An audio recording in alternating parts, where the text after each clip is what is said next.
So hopefully you are seeing my screen. We'll make that large. So the first thing I want to talk about in Canvas is we're going to start off with how to create an observer account.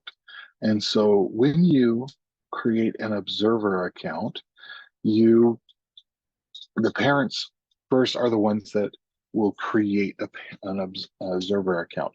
And the way they do this is they come to the Canvas page, and they just go to jsdinstructure.com, and right up in the top right hand corner it says parent of a Canvas user, and they click there. That brings them to this form. The form asks them for some information: their name, their email address, a password that they're going to create. Obviously they have to enter their password, and the student pairing code. And then they have to hit you agree to the terms and conditions. To get the student pairing code, that's another step that they have to do before they can create their account. And so right here on the let me see, on our website, I have to see for here, when you go to the Digital Teaching and Learning website, right off the site it says Parent Observer. When you click that, it brings you to this page that will give you the step-by-step instructions. But right here, under number 5, it says to obtain a student pairing code, click the following document to obtain the instructions. So if you click that link, it then opens up this document.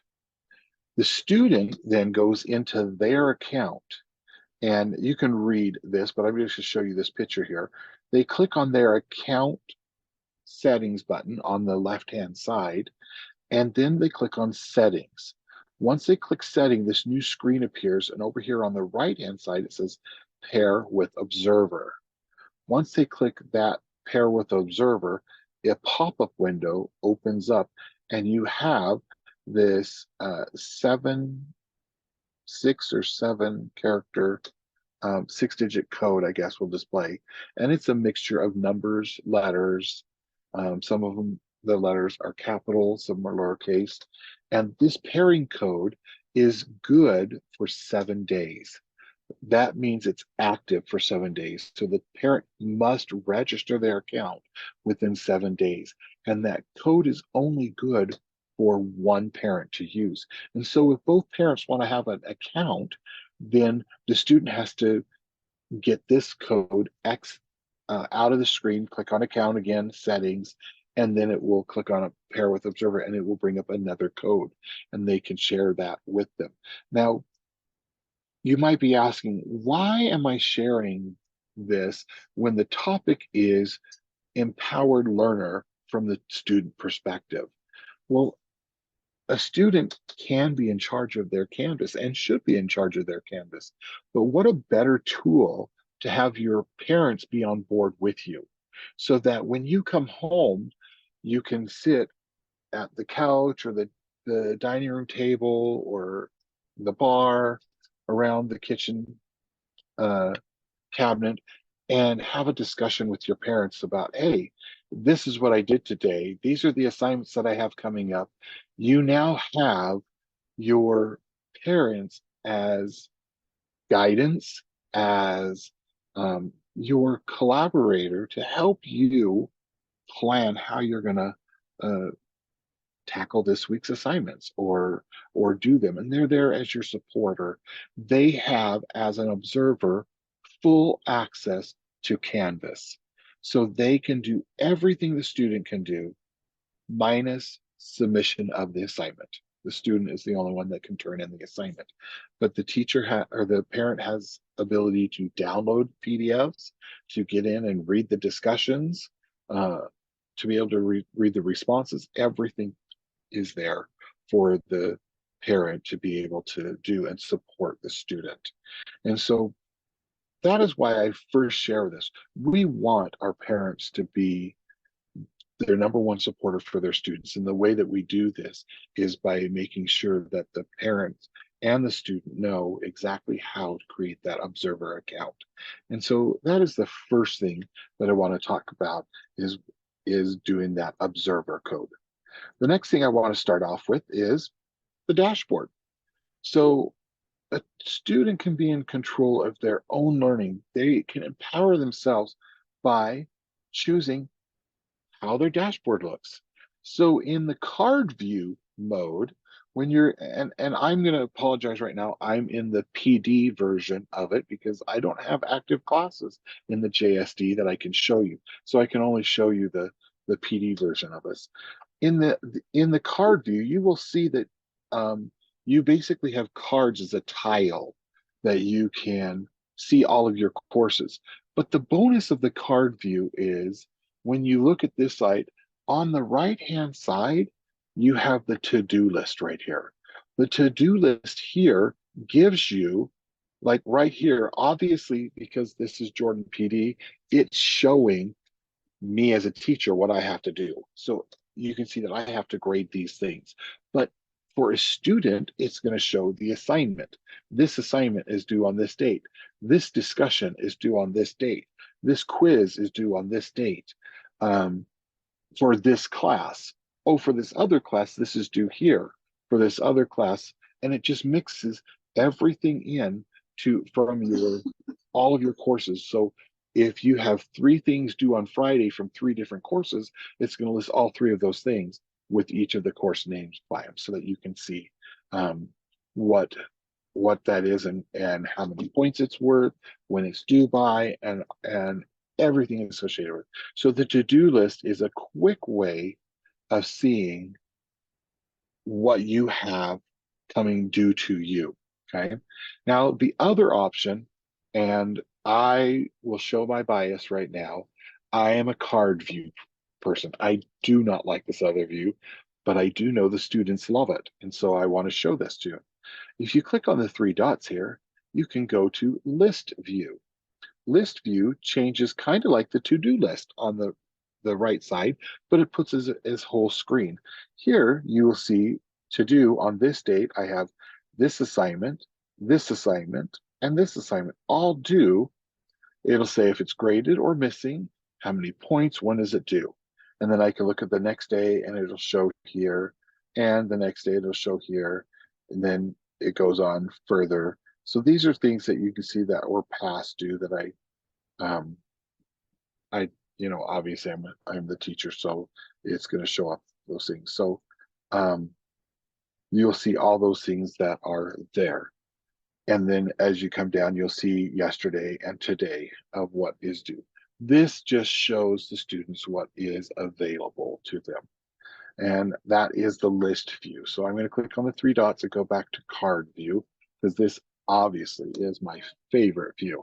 One other trick is in the card view, the default is having the cover overlay on. And I do not like that because it puts a color over the picture that this teacher uploaded. And so the way to get that off is you just click up in the under dashboard, you click the 3 dots and go to color overlay, and it's a toggle switch, so it goes back and forth, and you can just turn the color overlay off and actually see the picture that the instructor uploaded for you to see. So that's the first way of managing your Canvas course, um, is using the dashboard and choosing whether you like card view or list view. One of the problems with list view is that they miss things. They don't see everything. Card view forces them to go into the course and look at your homepage or your modules. The other view, like they're living in the to-do list, so they miss things all the time. Correct. I agree with you on that, Beth. That's why I say I don't like that view. So one of the things that I do, and I will share this when I go into the module, is the only things that show up in the to-do list is things that have an assignment, so a due date. So an assignment, a discussion board, or a quiz. Or if you learn the trick, you can go into a page and put a due date on the page, but all it does is puts that page into the um, the list view. But the minute they click on it, it disappears. And so all they have to do is click on it to get it to disappear. And so I don't really like that option. So, but one of the things that I like to do in Canvas is when I come into a course, I'll go into my new teacher induction course, which is my training course. I like to, if I come over here to modules, if I come down to this first unit, module 1, you will see that all of my instructional pages, I build them as learn and check for understandings. You'll see the icon in front of it is the quiz icon. And I build everything as a quiz. And so if I click on one of these, and I'll hit preview just so that you can see, it's not in the build mode. So when I come here to the quiz mode, you'll see that all of the instructions are right here in the editing window. And so you can see that I have all of my information available for them. And as they scroll through this, then at the bottom, there is a quiz question. And it might be one quiz question, it might be multiple quiz questions, depending on the content. But this is the way that I build my modules and where I put all my instruction so that that student knows exactly what they're learning about and what I really want them to get out of this page. Because I'm going to put quiz questions in there that forces them to learn that, at least that question or the few questions that I put in here. What it does for the teacher side of things is I now have a formative assessment that I'm not going to sync to Skyward. I'm going to utilize this as a formative assessment that I know that they at least read that page and they were able to answer that question. And so that is one way that I force my content pages to show up on the to-do list for students to do. This gives them a more secure way of viewing content. And whereas if you list pages or you join pages in there and you just put content in there, kids miss it because they never come over here into the course and do module mode. They go off of the to-do list and just click the link there and go do the assignment. Lots of times teachers will put information about the assignment on the page before. And so what I try to educate teachers about is don't build a content page before the assignment. Put all that content on the assignment page. Just put it up above, and so that they have to read through it to get it. Or if you want the assignment page to be more clean, then put a quiz before it, put all the content in there and ask a few questions so that they understand the assignment and exactly what you are doing. And so that's one way that I like to help students make sure they're getting all of their content is by creating a quiz where I'm just putting that content and asking some formative questions at the end of it, okay? And then that forces that, when I do this, it forces those quizzes, these quizzes to show up on their to-do list if they're going off of the to-do list page. But I always, as a teacher, try to educate my students that the to-do list is not the best way of doing it. The best way of going through Canvas is through the modules so that you're getting everything that I built and delivered for you. The next thing that I want to talk about is over here in the general menu of Canvas. Down here on the side, you'll see Calendar. Calendar is a very powerful tool for students to use in managing and empowering them to be in charge of their learning process. When you look here, you will see that when you build this, and this is not really the best example because I have two classes, and the one class, everything is due on the 29th. So everything shows up on the 29th. But when you are in a student logs in, they're going to see on each day any assignment from their classes that they're in, whether they're elementary or secondary. Whenever the teacher assigns that assignment, it puts a link right in the calendar so they can visually see what they have to accomplish that week. because all of those show up right in the calendar. And you can also sort by just clicking on whichever group whichever course you want to see by just clicking on that, and you can see. So you can see a week's view, a month, or you can go into the agenda view, okay? So this is a very powerful tool for both parents and students to be able to see in here. The other option that I want to show that is really, really powerful for students is the inbox. The inbox in a course really does allow for the teacher to communicate out to the students, but it also allows the student to communicate back. One of the other things is, as an observer, the parent might have a question and they might have a discussion with their student, and the student says, Mom, I really don't know. I don't know the answer to that. And so the parent can also, if they're curious, they can log into the email system on the inbox, and they can come in here, click the drop down, select which course they're talking about, and then once they select that course, then I can come in here and I can create a new message, and I can come here, I can select the teachers, everyone in the class, the teachers, and actually the student is only going to be able to see the teacher. They're not going to be able to email everyone else. This is just because I'm logged in as an administrator. I'm seeing all this, but they're going to be able to see their teachers. But they could also just type, maybe they might have 2 teachers in this course and they just want to talk to the one teacher, so they can just type that one teacher in there. But if there's 2, they just click on teachers, and then it loads the teachers, which you can see this course has a whole bunch of teachers in it, so that wouldn't necessarily help. But in the regular mode of the student, they're going to pick on their course, and usually there's just one teacher there. They'll click on the teacher and they can type in there.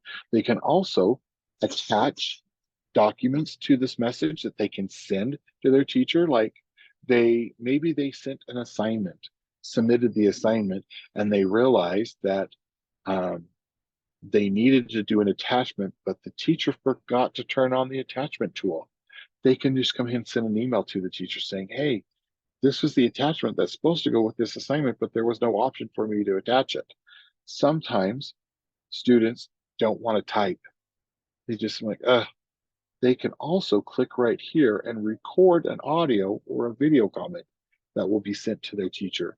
And then the teacher can tell by the tonation of their voice or watching them, their facial expressions in the video, exactly what they're meaning, instead of just reading the text and trying to decipher what they are interested in doing.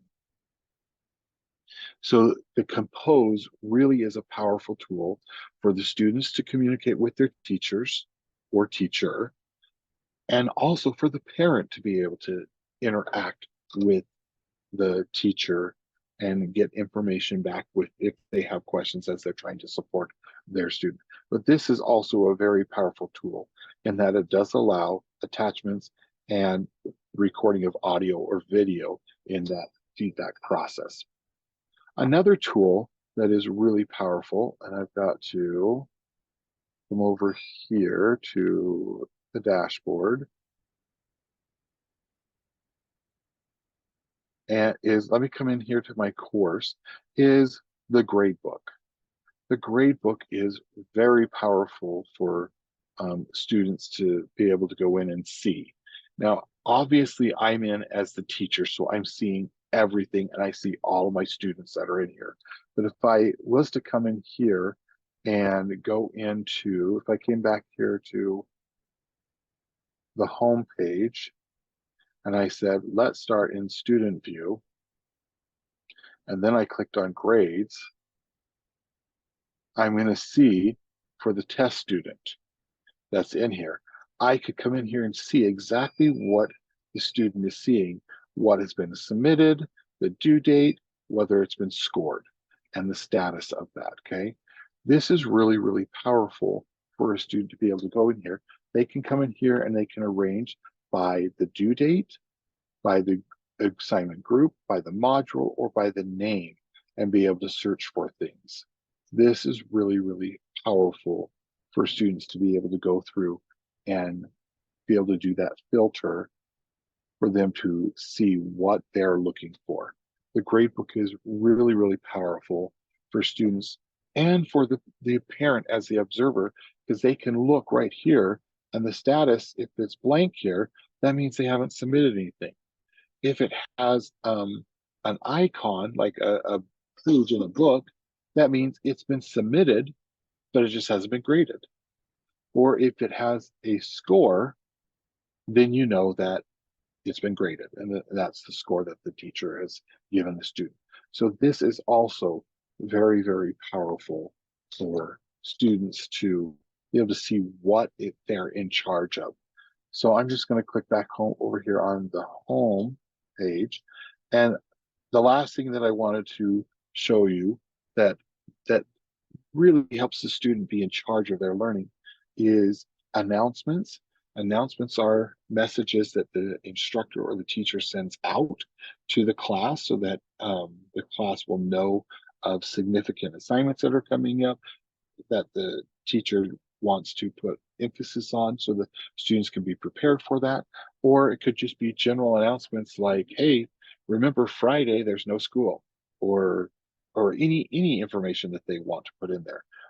They can put them in announcements. And announcements, if the teacher has it set up when they post it, the announcement will show up at the top of the page on their home page, or they can just click on the announcement tab and it will load here, and then they can click on the announcement and see that and read the announcement right there for them. So this is just something that the teacher of the course can quickly put out to support their students in information that the student needs to be a better student.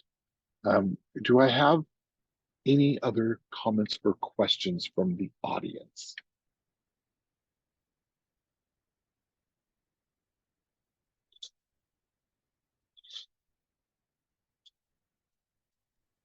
I don't have anything to add or ask, sorry. It's good. The hardest thing for a teacher is to pause and wait in silence to allow students time to process.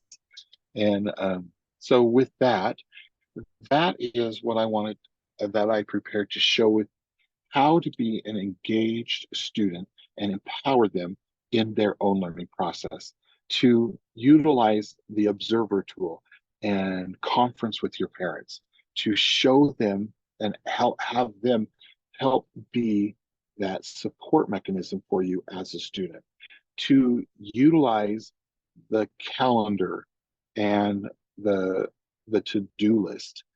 Again, I like Beth mentioned in the comments, and I agree with her, to-do lists are not the best option because it only shows those things with the due date.